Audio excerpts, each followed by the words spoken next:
বীমা দাবি পরিশোধের সময়সীমা 90 দিনের পরিবর্তে 45 দিন নির্ধারণ করা হয়েছে।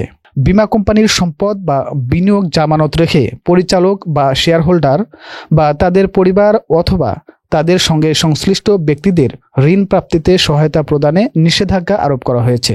বীমা কোম্পানির প্রধান অর্থ কর্মকর্তা এবং কোম্পানি সচিব নিয়োগ ও অপসারণের ক্ষেত্রে বীমা উন্নয়ন ও নিয়ন্ত্রণ কর্তৃপক্ষের অনুমোদন নেয়ার বাধ্যবাধকতা আরোপ করা হয়েছে। উপদেষ্টা বা কনসালটেন্ট নিয়োগের ক্ষেত্রেও অনুমোদন নিতে হবে নিয়ন্ত্রক সংস্থার।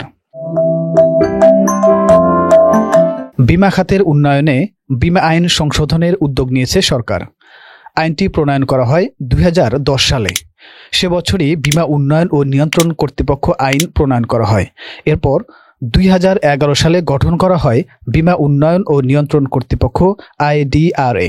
দেশে বর্তমানে বীমা ব্যবসা পরিচালনা করছে 82টি কোম্পানি। এর মধ্যে লাইফ বীমা কোম্পানি 36টি এবং নন লাইফ বীমা কোম্পানি 46টি। সরকারি বীমা প্রতিষ্ঠান রয়েছে 2টি, সাধারণ বীমা কর্পোরেশন ও জীবন বীমা কর্পোরেশন। এর মধ্যে সরকারি সম্পত্তির বীমা করার পাশাপাশি বেসরকারি বীমা কোম্পানিগুলোর পুনর্বীমা প্রতিষ্ঠান হিসেবে কাজ করছে সাধারণ বীমা কর্পোরেশন। 2010 সালের আগে দেশের বীমা কোম্পানিগুলো পরিচালিত হতো বীমা আইন 1938 এবং বীমা বিধিমালা 1958 অনুসারে। বীমা আইন 2010 এর অধীনে এখন পর্যন্ত অন্তত 10টি বিধি, 20টি প্রবিধি এবং 4টি গাইডলাইন প্রণয়ন করা হয়েছে। সম্প্রতি বীমা খাতের উন্নয়নকে সামনে রেখে সরকার বীমা আইন 2010কে আরও যুগোপযোগী করতে সংশোধনের উদ্যোগ গ্রহণ করেছে। আইনটিতে যেসব বিষয়ে সংশোধন আনা হবে সেসব বিষয়ে সংশ্লিষ্টদের মতামতও চাওয়া হয়েছে। বীমা আইনে 11টি নতুন ধারা সংযোজন এবং 4টি ধারা বিয়োজন সহ সর্বমোট 49টি ধারা উপধারায় সংশোধন আনার প্রস্তাব করা হয়েছে।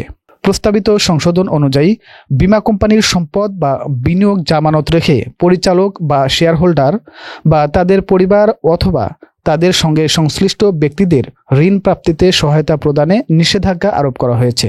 ব্যাংক অ্যাসুরেন্স ও কর্পোরেট এজেন্ট সম্পর্কিত কয়েকটি নতুন ধারা সংযোজন করা হয়েছে।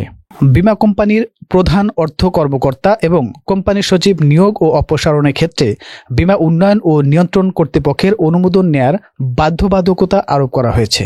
উপদেষ্টা বা কনসালটেন্ট নিয়োগের ক্ষেত্রেও অনুমোদন নিতে হবে নিয়ন্ত্রক সংস্থার।